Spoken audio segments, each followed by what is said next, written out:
Welcome to BeFM Drama, where we turn great literature into gripping radio. I'm your host, Joshua Cornwell, and today we're bringing you the first part in a 5-part adaptation of The Resident Patient, a classic Sherlock Holmes mystery from Sir Arthur Conan Doyle. In our first episode, the great detective Sherlock Holmes and his close friend and chronicler Dr. Watson take a walk outside after a long day cooped up in Baker Street and return to find a client waiting for them, a young but promising doctor named Percy Trevelyan, who has a very odd story to tell. So join us as we return to the streets of Victorian London for part 1 of The Resident Patient, here on BeFM Drama.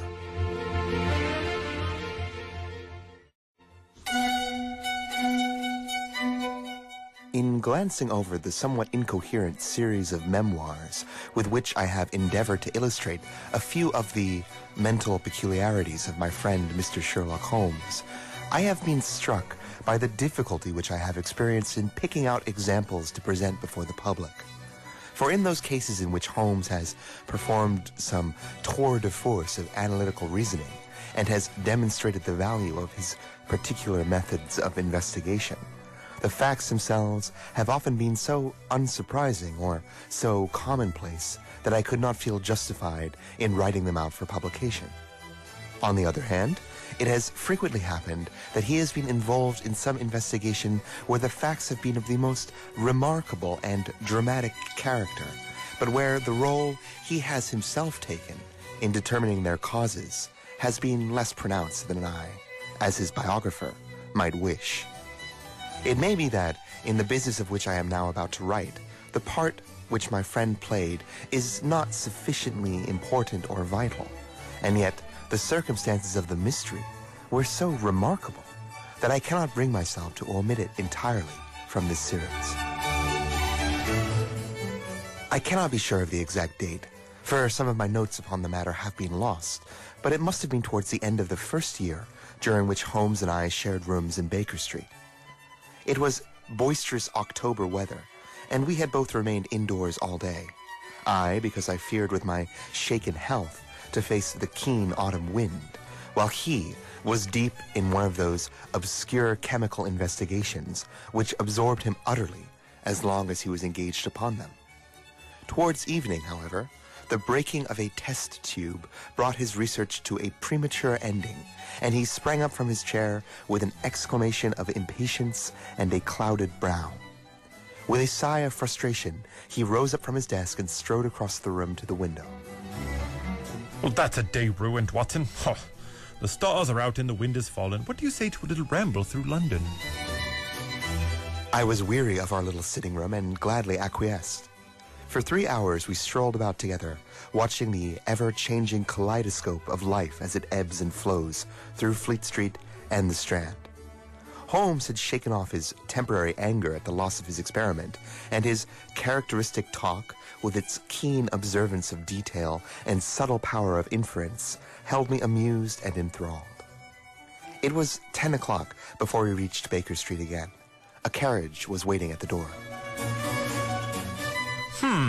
A doctor's. General practitioner, I perceive.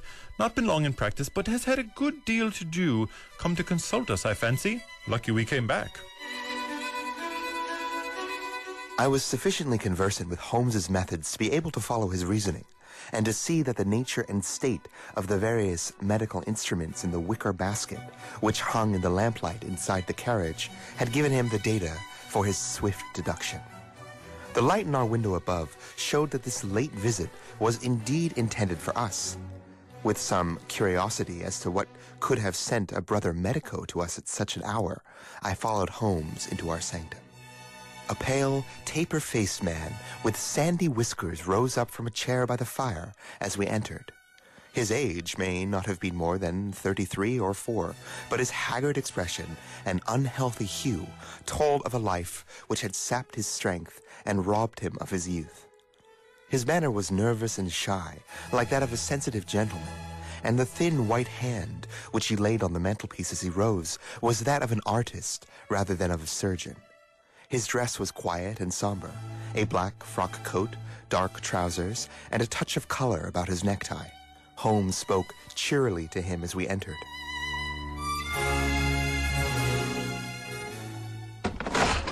Good evening, Doctor. I'm glad to see that you've only been waiting a few minutes. You spoke to my coachman, then? No, it was the candle on the side table that told me. Please retake your seat and let me know how I can serve you. My name is Dr. Percy Trevelyan, and I live at 403 Brook Street. Are you not the author of a monograph upon obscure nervous lesions? His pale cheeks flushed with pleasure at hearing that his work was known to me. I so seldom hear of the work that I thought it was quite dead. My publishers gave me a most discouraging account of its sale. You are yourself, I presume, a medical man? A retired army surgeon. My own hobby has always been nervous disease. I should wish to make it my primary specialty, but of course, a man must take what he can get at first. This, however, is beside the point, Mr. Sherlock Holmes, and I quite appreciate how valuable your time is.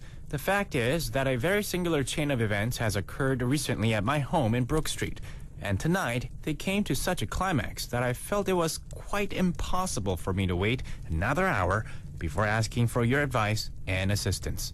Sherlock Holmes sat down and lit his pipe. You are very welcome to both. Pray let me have a detailed account of the circumstances which have disturbed you. One or two of them are so trivial that I am almost ashamed to mention them. But the matter is so inexplicable, and that the recent turn which it has taken is so elaborate that I shall lay it all before you, and you shall judge what is essential and what is not. Sitting back in his chair, Trevelyan began his story. To start with, I must say something of my own college career. I am a London University man, you know, and I am sure that you will not think that I am unduly singing my own praises if I say that my student career was considered a very promising one by my professors.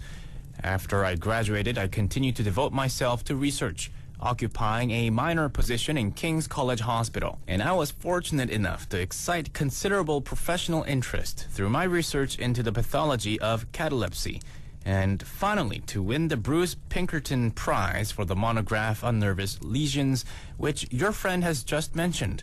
I should not go too far if I were to say that there was a general impression at that time that a distinguished career lay before me. But the one great stumbling block lay in my want of capital.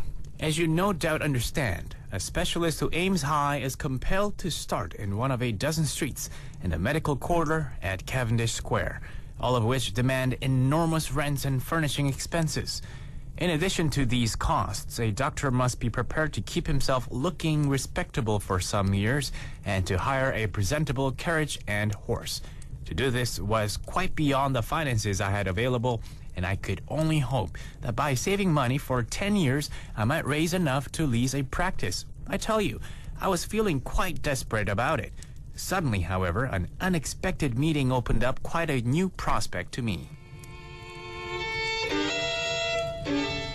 With this, Trevelyan paused, as if to steel himself to the story that was to come.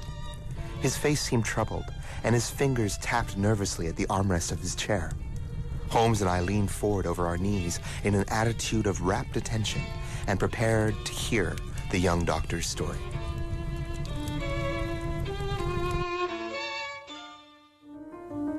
As we come to the end of our first episode, Percy Trevelyan prepares to tell at last the strange story that he has been teasing with us in the first part of his conversation with Holmes and Watson. How did this struggling young professional finally acquire the money to get himself set up in Brook Street, the fashionable London neighborhood at the center of the city's professional medical community? There must be some reason why Percy Trevelyan has appeared before our heroes, and his story must be a strange one indeed, for him to seek out the professional assistance of Sherlock Holmes, London's greatest and only private consultant detective. Join us again tomorrow evening for part 2 of The Resident Patient. My name is Joshua Cornwell, and I'm the host and writer of BeFM Drama.